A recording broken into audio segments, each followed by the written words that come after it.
Well, hello, ladies, gentlemen, and whoever or whatever you identify as. Welcome back to the Shed of Dread, and welcome to another video. Right then, slightly delayed, but here it is. Strange New Worlds, Episode 2. I've got some notes, so that's what the goggles are on. This one's called Children of the Comet. Before I go any further, I apologise for the delay. There's just so much Doctor Who at the moment to get through. Lots of things going on in the world of sci-fi, so I apologise for the delay. It also meant that it delayed me watching the third one. So, yeah. Any case, right then. So, this one starts off with Uhura basically going to have a meal in the captain's quarters. She's been invited.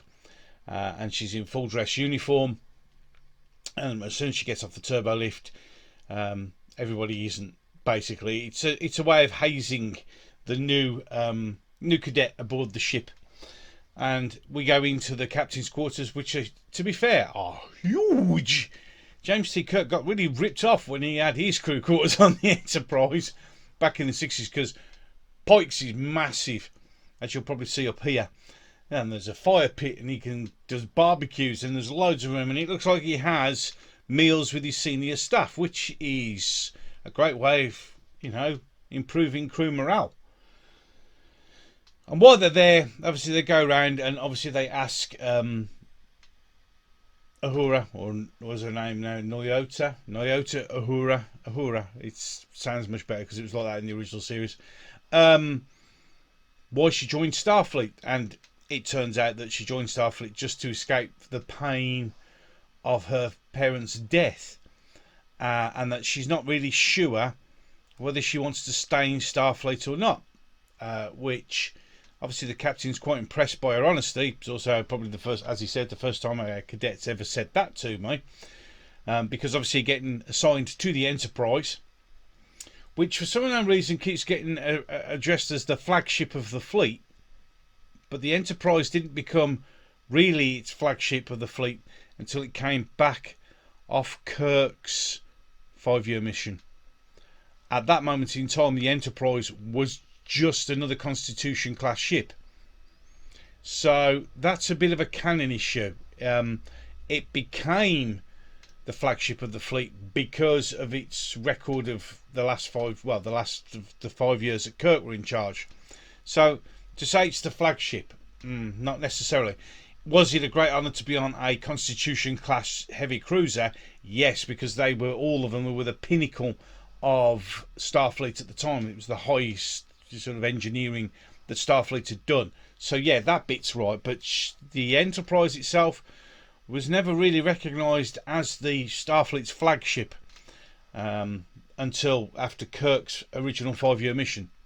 So, a little bit there, but in any case, so as she leaves, as they were there, then the alarm comes over, captain to the bridge, we've got a problem.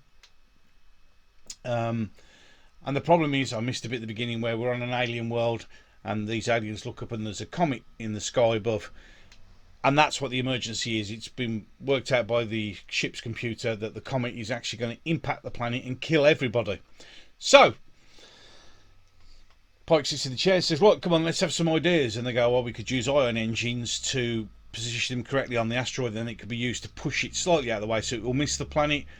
Somebody else could do the idea of, well, we could retrofit some photon torpedoes and we could launch them, position them right, and that'll happen, which is a great idea. And he says, great, let's do it. And then he turns around to his number one, puts his hands like that and goes, I love this job, which he clearly does. He really does enjoy the thrill of being a starship captain. So in any case, we get all this, we line up, we fire our 5 torpedoes, and they all track and hit shields. Yes, ladies and gentlemen, this asteroid has a shield, a energy shield that prevents torpedoes from impacting the surface. So this, of course, immediately raises issues. So the quick analysis by Spock comes down to the conclusion that the shields will only come up if it perceives a threat. Therefore, beaming down onto the asteroid wouldn't trigger the shields. The shields are not permanently up. They only come up when it detects a threat. Logical reason. And it also just happens to be Uhura's first rotored onto the shore party. So this is her first time that she's ever left the ship and gone onto onto an alien planet. And we go down with Kirk, Kirk's brother, obviously Lana Noonien Singh, because she's the security officer, Spock, and Uhura. And they beam down because when they were scanning the planet, they saw there's this strange structure built on the planet, but there's no discernible energy sources or anything, so it's a bit weird. So obviously, I mean, the weirdest thing, of course, was the fact that when you fire 5 torpedoes at it, it just blocks them with shields. So yes, there's something there, but they're not sure what. So landing party it is. They beam down the asteroid. Uhura's just really excited and nervous because it's the first time she's ever done this. They enter the structure, and in the middle of this structure is this, well, for all intents and purposes, dull egg. They do the scans. Lana goes out and does a perimeter check. There's nothing there. There's markings all over the walls, and there's this egg. So old Kirk just walks up and says, "What do you reckon?" to Uhura, and she goes, "Well, I mean, do these markings mean a language?" Well, it could do. I don't know. Obviously, but yes, it's possible. Hold on, I'm going to sneeze. Excuse me. So he walks up, and as he steps on the platform, this egg lights up gold. And he goes, and as he touches it, he gets shocked, thrown across the room, and is in serious trouble. They have to use a defib on him, and this, that, and the other, because he's got himself really seriously hurt. This immediately then lets beam out, get him to sick bay, but the asteroid has activated its shield, so the transporters don't work. So now it's down to Uhura to try and decipher this code, these words that are, or potential language that's written all the way around this egg, which is a very interesting thing.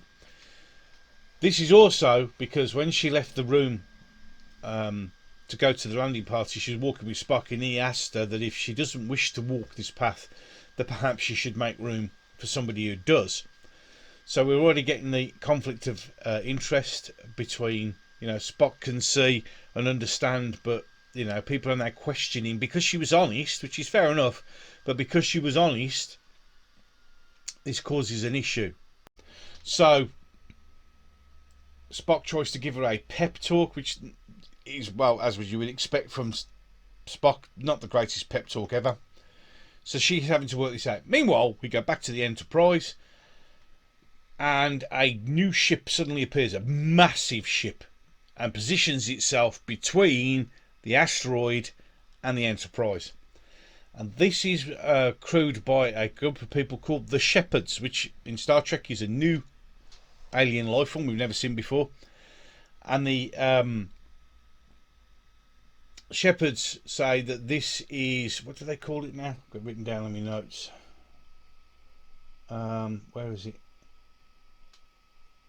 What do they call it? Mahanit, which is like this mythical creature which their design, their sole purpose is to protect, because this Manhit goes around and affects the universe.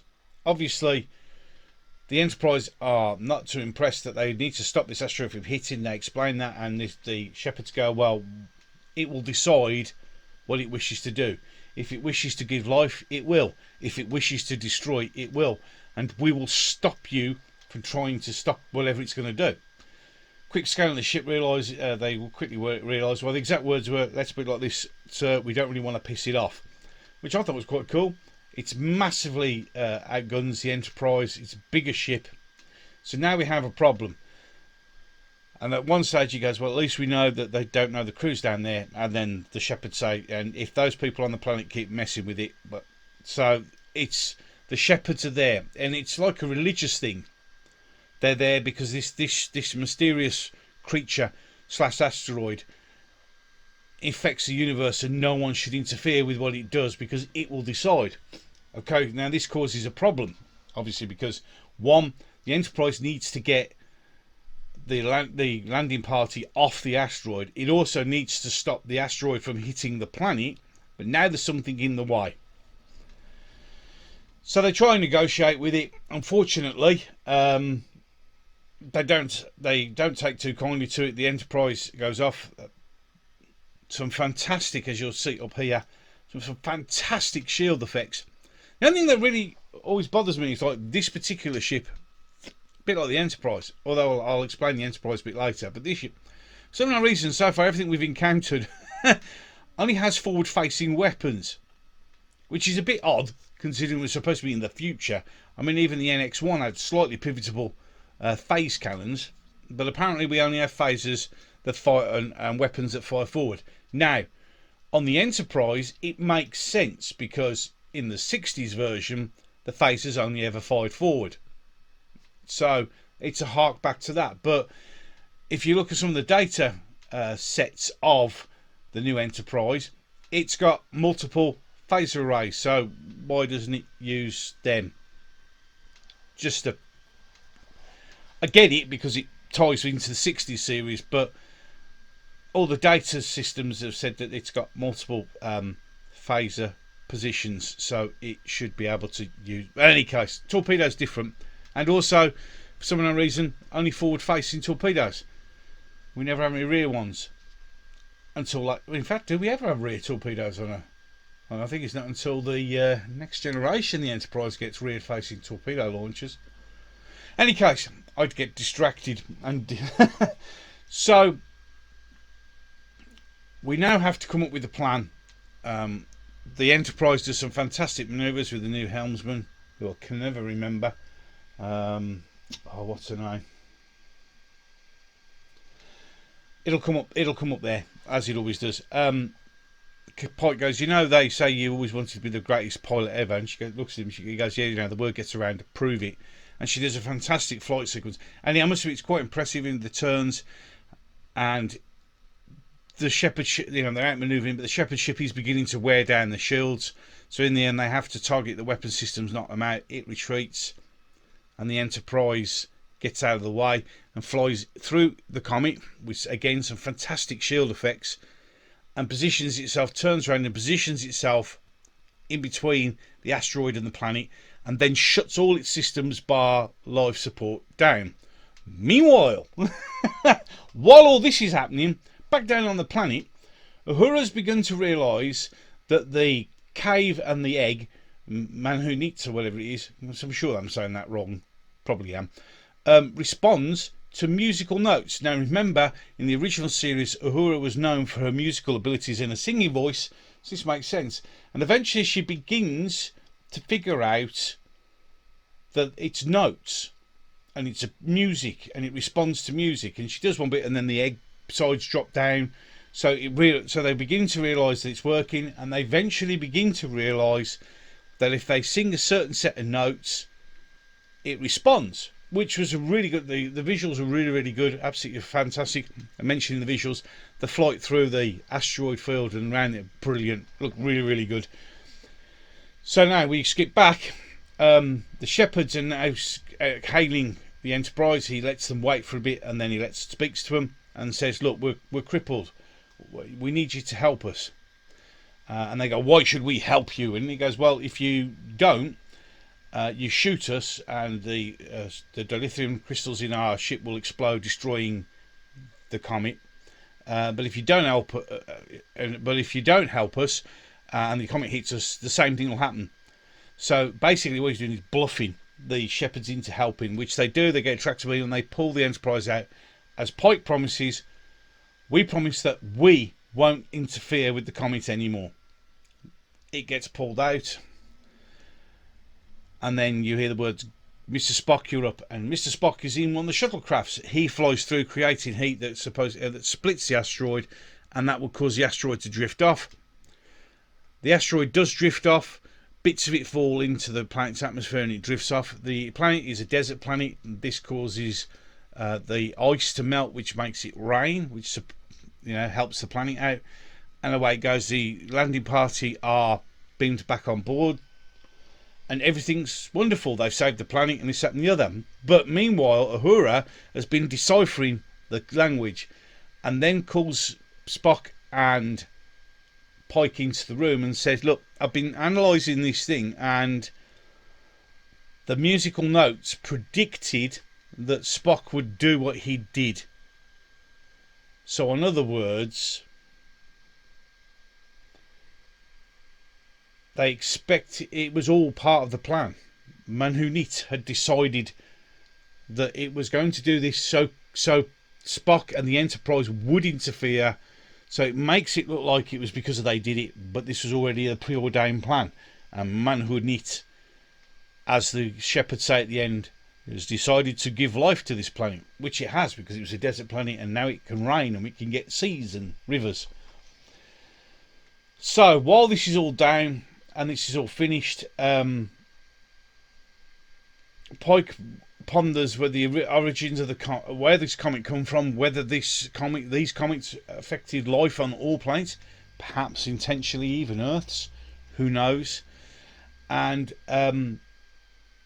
he also starts to get in, because we've got the running line. He knows his fate. I mean, one bit in the room, he goes to Uhura, where do you see yourself in 10 years? Chokes up and walks off, because he knows in 10 years' time he's going to be horribly disfigured. But he's then interested and starts calling up the names of the cadets that he saves, and they're only young kids at that time. So this is, as I said, his future is always going to be there. It's going to be the running line. It appears at the moment that it will most likely be a crew member per episode, so we focus on their story. It's nice to see that they're taking their time to develop these characters and give characters backstories. I understand that some people are going, well, they're all terrible and, horrible backstories, which they are, but in reality, a lot of the things that people do in life are because of the terrible things that have happened in their past. Also, you can't moan about lack of character development, and then when a show gives you character development, you moan it's not the right character development, which always shows why fandoms are never going to be satisfied, because you can never satisfy everybody, because it's, I want this, and then when you give it a well, no, I don't want that, so I think it's great. It's very interesting to see how the characters are developing. It's nice for a change to get a backstory. Again, there's only a few little minor niggly issues, but nothing major. And it was really enjoyable. It was a good old-fashioned Star Trek story, which is what we want. I know a lot of people are going, oh, it's this, that and the other. I think, again, as I've mentioned with Doctor Who, a lot of people are looking at Picard and Discovery, which were both truly, truly awful, and using those experiences to bias their opinion on Strange New Worlds. And as I've said, you should give it a go. It's actually not bad. It's quite enjoyable. I mean, I've watched the 2 episodes so far, and I've really enjoyed them. Really, really enjoyed them. It feels like Star Trek. To me, it feels like Star Trek. It's episodic. We're getting backstories of the crew, which in reality, in the original series of Star Trek, you didn't get much of a backstory. Eventually, you began to learn more, but you didn't have any backstories. This is good. This is interesting. It was nice to see Uhura being honest that she joined Starfleet for all the wrong reasons and doesn't know whether she's going to stay. Genuinely nervous and excited about being on the landing party, saving the landing party and potentially saving the Enterprise by being good at what she does. Spock says that, it's up to you if you wish to leave, but I think Starfleet would be better with you. You're, an excellent example, which she is. And Uhura, back in the 60s, was one of the greatest communication officers around. Brilliant. Very enjoyable.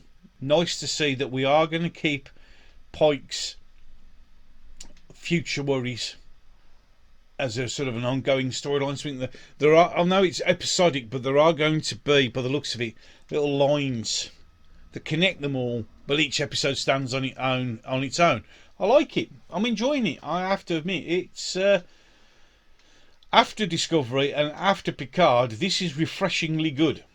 Now, I know some people go, well, it should be this, it should be that. Yeah, okay, I get it. Yes, there are sometimes some major canon issues, but we have to also understand that nowadays people don't care about canon at all. So, but Children of the Comet, very enjoyable, good second episode.